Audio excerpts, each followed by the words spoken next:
Welcome to Early Goals Inspired Flow. We are standing in Mamilla in Yerushalayim. It's a very nice shopping area, and we are about to go towards a job interview.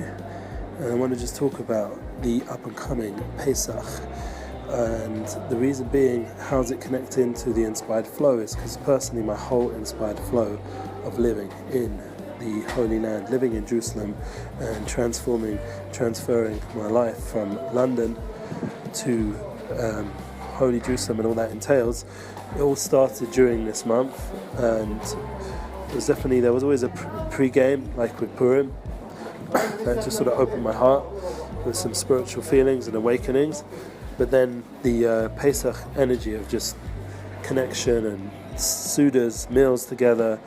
These are great meals, the great times that I had here over 20 something years ago in the old city.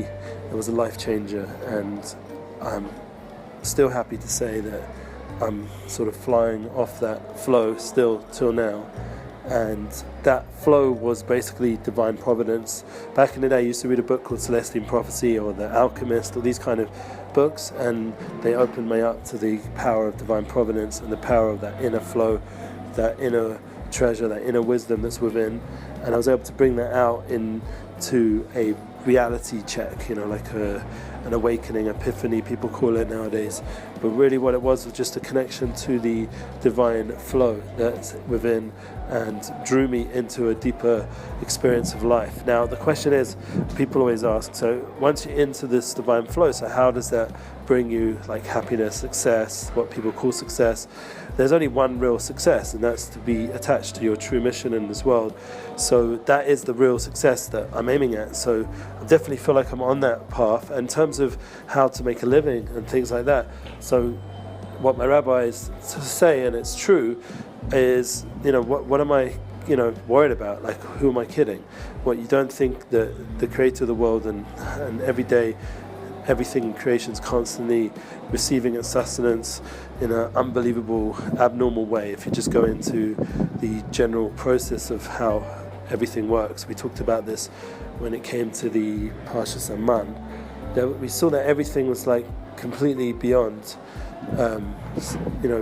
logic, and in terms of sustenance, and all the thousands of different millionim of combinations to bring food into reality and to bring people into reality and to bring everything. It's such an unbelievable divine flow. To think that I can't support my family because I chose a more spiritually tuned path would be ridiculous. So I definitely have seen that there's always a way to move forward, and even then I've had times where I didn't exactly know, like when I first came to Israel all those days, I had nothing really on me, I had a little bit of cash, and I managed to come back with a new pair of tefillin.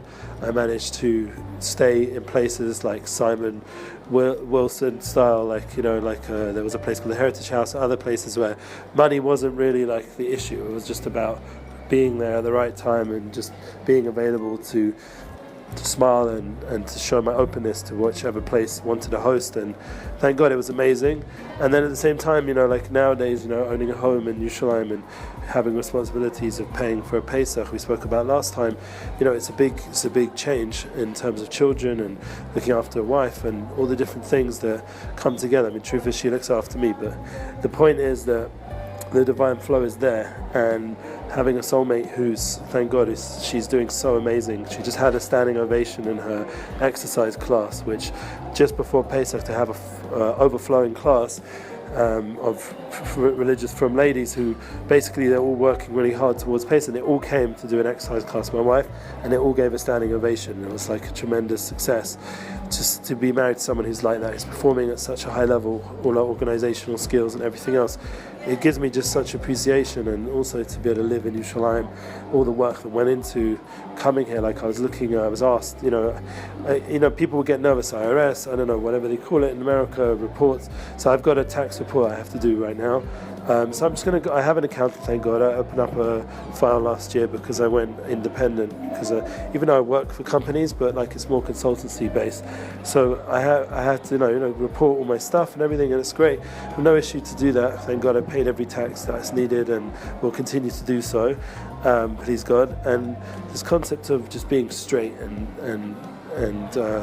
doing everything on the books and everything the right way, it does take off a lot of nervousness. But one of the blessings I noticed when I was just going through all my paperwork, which I'll be taking after Pesach to the accountant, I was just like, this is just amazing. Like, look what I did, like in that time period, all the things that needed to be signed, all the documents that needed to be got from Tel Aviv to all different parts of Israel, all the different money that was needed, the other apartments that needed to be sold in time for this sale, and it was all very specific and obviously legal, and everything just went so smoothly. And that was a year ago from today.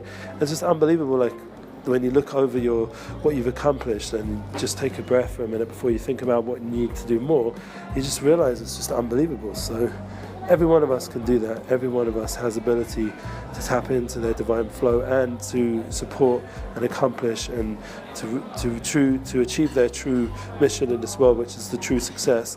And everybody has ability to open themselves. It's just a matter of, obviously, of prayer, of meditation, of sincerity, of true recognition of who we are, and searching and learning and growing and looking for real relationships, and all these kind of things are developmental, and then you can come together and really see a beautiful journey. And then Pesach comes and you can tell the story, like, I'm a father of family and I'm going to tell over the story to my children and of this journey of divine flow, how we were in a place of restrictions, a place that seemed like we were in service of something that really wasn't good for us. It was a servitude, a paro, and it was evil mouth. It was servitude to all kinds of physical negative things, and never feeling free, having fears and all the insecurities, all the things that unfortunately a lot of people are suffering with till this day.